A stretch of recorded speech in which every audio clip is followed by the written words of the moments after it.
في رمضان كل سنة بينزل عدد ضخم من المسلسلات، لكن في الآخر المنافسة الحقيقية بتبقى بين 4 أو 5 أعمال. بس السنة دي في مسلسل خلى كل الناس تتفرج عليه وتتابعه من أول حلقة، مسلسل علي كلو. حلقة النهاردة هنعمل مقارنة مباشرة بينه وبين أقوى مسلسلات الموسم، وهنجاوب على سؤالين مهمين جدا: هل مسلسل علي كلو يبقى خطر على باقي مسلسلات رمضان؟ وهل هو فعلا متفوق عليهم لحد دلوقتي؟ في الأول هنقسم الفيديو ل4 مرات. أول مرحلة تلخيص المسلسلات، تاني مرحلة هنتكلم عن الأداء التمثيلي بتاع الممثلين، تالت مرحلة بقى هنتكلم هل المسلسلات بتتكرر كل سنة في رمضان ولا لأ. المرحلة الرابعة والأخيرة هنجاوب على الأسئلة بتاعة الحلقة. وأولا كده هنتكلم عن مسلسل علي كلاي ومسلسل إفراج ومسلسل الكينج ومسلسل عين سحرية. نبدأ بعلي كلاي. في البداية بنشوف علي وهو صغير، وبنشوف حبه للملاكم محمد علي كلاي، وبيكبر علي وبيبقى بيلعب ملاكمة برضه، وكل الناس بينادوه باسم علي كلاي.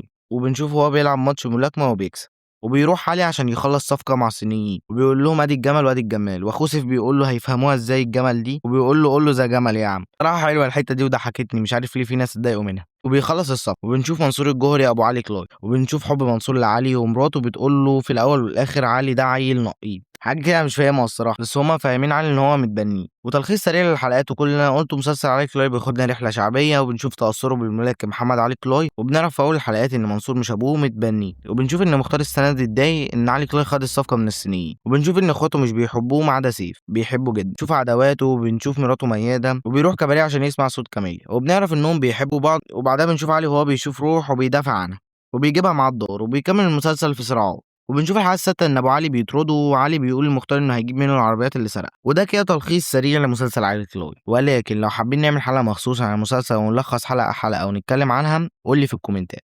وندخل على عين سحرية. عين سحرية باختصار وبدون حرق: شاب فني كاميرات واخوه عنده مرض نفسي وبيسرق، وبيقابله محامي وبيقول له انه عايز يحقق العدالة ويحاسب الناس اللي بتفسد. وبرضه بناخد رحلة معاهم ازاي بيعرفوا يوقعوا الناس دي. نيجي بقى للكينج، ملخصه: حمزة الدباح في البداية صبي، وكل الناس بتعرض عليه الشغل معاهم في السلاح، وبيوافق وبيبقى معاه فلوس، واخته بتتجوز عدوه عشان تطلعه من السجن، واللي كان شغال معاه بيموت وهو بيمسك مكانه وبس. يا جدعان انا مش بلخص الحلقات، انا بديك فكرة سريعة للحلقات من غير حرق. نيجي بقى لمسلسل افراج. بنشوف عباس الريس بيخرج من السجن بعد 12 سنة بتهمة انه موت مراته وبناته، وبنعرف ان ابنه بيكرهه ومش بيحبه، وابن عمه بيبين له انه بيحبه وهو اصلا بيلعب من ورا ظهره. وبنعرف ان اخت عباس متجوزه ابن عمه شداد، وابن عباس بيحب شداد اكتر من عباس نفسه. وده ملخص او فكره سريعه للحلقات اللي اتعرضت من المسلسلات اللي معانا في الحلقه. نيجي للمرحله الثانيه، الاداءات التمثيليه بتاعه الممثلين. اول حاجه كده يارا السكري، بجد يارا السكري موهبه جامده جدا وممثله جامده جدا. المشهد بتاع اخويا اللي مات من المسلسل علي كلاي اثبت لي كده، فانا بجد عايز اعمل حلقه كامله عن مسلسل علي كلاي، فلو عايزينها اكتبوا لي في الكومنتات.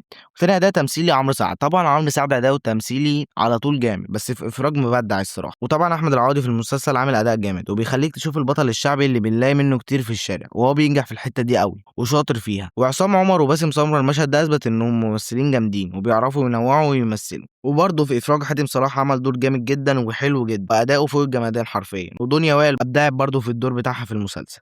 ومحمد إمام الصراحة يعني ما شُفتش مشهد جَد لحد دلوقتي أو مشهد مؤثّر، فهاستنى أشوف باقي الحلقات وأبقى أجاوب. نيجي بقى لتالت مرحلة، هل المسلسلات بتتكرر كل سنة في رمضان؟ الصراحة مش كل المسلسلات، يعني مثلًا أحمد العوضي بيقول لك إنه بيعمل نفس المسلسل بس بتغيير الاسم، وأنا شايف عكس ده خالص، لإن ما فيش أكتر من الحكايات والحوارات بتاعة المناطق الشعبية، فيعني هو بيحب يعمل النوع ده في رمضان وبينوّع، ولكن مش كل مسلسل بيبقى نفس الفكرة. أصلًا لو كل مسلسل نفس الفكرة فين النجاح في كده؟ والناس مش هتكمّل أصلًا، ففاهمني يعني أنا عايز أقول لك إيه؟ فمستحيل يعمل مسلسل نفس الفكرة، هو بيحب يعمل نوع معيّن في رمضان، والصراحة بيعمله بشكل حلو، وعلي كلاي لحد دلوقتي بأثبت ده. وده اللي بيخلّيني أتحمس لحلقات علي كلاي، بجد القصة حلوة والتمثيل من الcast حلو، ولكن الكينج لحد دلوقتي مش عارف، حاسس نفس الطريقة بتاعة مسلسلات محمد إمام، ولكن برضه ما ينفعش أحكم على عمل من سادس حلقة. ونيجي للمرحلة الرابعة والأخيرة اللي هنجاوب على أسئلة الحلقة فيها. أول حاجة، ليه مسلسل علي كلاي بقى خطر على مسلسلات رمضان؟ هاقول لك الصراحة لأن المسلسل شدّني وبابقى مستني الحلقات بفارغ الصبر، وحرفيًا المسلسل من أول حلقة ترند وكل الناس بتشوفه. والسؤال التاني، هل مسلسل علي كلاي متفوق على كل المنافسين لحد دلوقتي؟